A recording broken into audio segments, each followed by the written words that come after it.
MInari is a film made by Asian American filmmaker Lee Isaac Chung that completely dazzled film festival audiences and A24 fans alike. But MInari is a film that not only wrecked me emotionally, but it's a film that I also found incredibly thought-provoking in terms of how it explores its themes through its characters, setting, and story. It's a film that explores many different things, including the strive for the American dream, the identity crisis of growing up with immigrant parents, faith and religion, but the ultimate theme that stood out to me, and seems to be consistent across the board, is the human necessity to take chances and embrace uncertainty. But before diving into MInari, please remember that if you really end up enjoying this video, give it that thumbs up and consider subscribing to the channel for more reviews and video essays. So Steven Yeun's character Jacob moves his family from California to 1980s rural Arkansas. The difference in environment and setting is not only drastic, but the prospects of their livelihood in their new home in Arkansas has yet to be cultivated. Jacob didn't move from California to Arkansas out of necessity. He did it because he didn't find his job of being a chicken sexer very fulfilling. He didn't see it as something he could do for the rest of his life and felt like he needed to drop all of it in order to achieve his goal of being a self-sustainable farmer. I found Jacob to be such an interesting character because his decision to move the entire family to a completely different environment and invest all his energy and money into a career that has a chance of not coming to fruition is largely selfish in a way. But I mean, I think it's also valid to say that he didn't make this decision purely for himself, and that he was also thinking about taking care of his family and what would make them happy in a more long-term sense. But I think it's also fair to say that most of his motivation comes from a place of self-dissatisfaction and a personal yearning to achieve something greater and admirable for himself. But it's the type of selfishness that we as the audience can't help but relate and empathize with. Not saying that we all would have done the same thing if we were Jacob, but the morality of his actions and motivations are met with shades of gray and is relatable to anyone who is dissatisfied with their current job and has a passion dying to be fulfilled.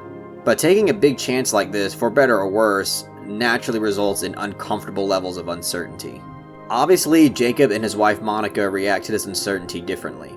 Monica is immediately skeptical and is basically critical about the entire decision throughout the entire film, which is honestly warranted. I mean, how can you really blame her? They went from a perfectly stable life to an environment and a prospect that now seems incredibly flimsy in terms of their financial stability and their future. Jacob, on the other hand, is a bit on the opposite side of the spectrum. He seems overly confident and really strict on succeeding with his new farm life investment. He's a bit dishonest about his own uncertainty when discussing everything with his wife.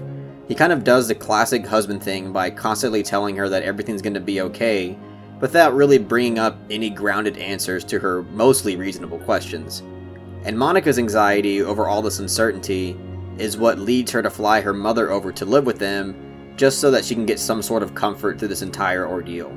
But this ultimately backfires when her mother has a stroke and Monica feels like she is responsible for it due to imposing too much stress on her because of the drastic change in environment and lifestyle.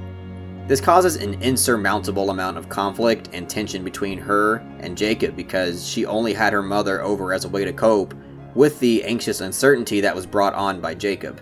But here's an aspect of the film that I absolutely love because I feel like it beautifully expresses the theme of uncertainty while also coming full circle by the end of the film.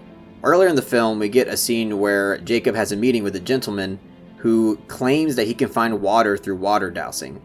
Water dowsing is the old traditional practice of using a forked stick object to locate and detect underground water for irrigation purposes. People have relied on this practice for hundreds, if not thousands of years. It's meant to give people some sort of assurance before spending mountains of time, energy, and money digging a hole and building a well. But Jacob rejects the offer because the uncertain nature of the practice bothers him, and he feels like he can come up with a more logical and calculated way of finding water that is much more trustworthy. His method works well for a little while, but we come to find out that eventually the hole runs dry. But before I bring this water dowsing theme full circle, we have to discuss the third act and ending to the film. So on the way home from their son Alan's doctor appointment and Jacob's business meeting, they come home to their barn in flames due to a mistake made by their grandmother, who is struggling with the after results of her stroke. The barn that is in flames contains all of the produce that Jacob worked so hard to cultivate and both Monica and Jacob run into the smoke-filled barn in an attempt to desperately salvage their current livelihood. Monica and Jacob nearly suffocate trying to salvage their produce, and they have this embrace with each other as they stare at all their hard work being burned to ashes. Meanwhile, we see the grandmother slowly walking away from the incident in heartbreaking shame. The children yell for her to come back, but she ignores them and continues on. Then we get, in my opinion, one of the most heartwarming and uplifting scenes in the entire film that nearly pulled tears out of me.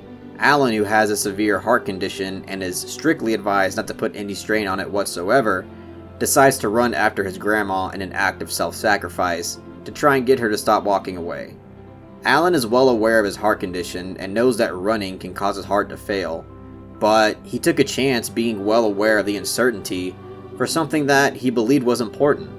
It's a bit similar to the same way his father Jacob took a huge leap of uncertainty by moving to Arkansas for something that he truly thought was important and also believed in. Obviously, Jacob's actions are a bit more questionable, but I think they're thematically comparable. So the next scene, which is essentially the ending to the film, is where the water dousing concept and theme comes full circle. We see Jacob's character actually agreeing and going through with the water dousing thing as a means to locate water. The purpose of focusing on this concept of the film and having it reincorporated at the end is to express the notion that both Jacob and Monica have finally come to fully embrace their uncertainty. There's an understanding that although the hard work is there is always this unstoppable aspect of chance that will determine your failure or success. I feel like this is what their embrace was about in the last scene where they're holding each other as they watch their livelihood burn to ashes. They both share an epiphany and experience that ultimately led them towards a similar understanding and enlightenment. As tragic as the fire may have been, it kind of served as a cleanse and purge of their issues that was necessary in order to keep their family together. And the more I think about it, MInari seems to be a faith-affirming film. Not really in the religious sense, but in the way that it demonstrates the inevitable element of chance and uncertainty in life that results in anxieties, sufferings, and hardships, and how embracing this uncertainty rather than rejecting it can lead to a much more tranquil and peaceful state of mind. Well, that's my little take on MInari. I think it's such a beautiful, thought-provoking, and emotional film that really moved me in a lot of different ways. But either way, I can't wait to see what else Lee Isaac Chung does next. Thank you all so much for watching this video, and if you really enjoyed it, please make sure to give it that thumbs up and share it amongst your friends. And don't forget to subscribe to the channel to be updated on more film-related content.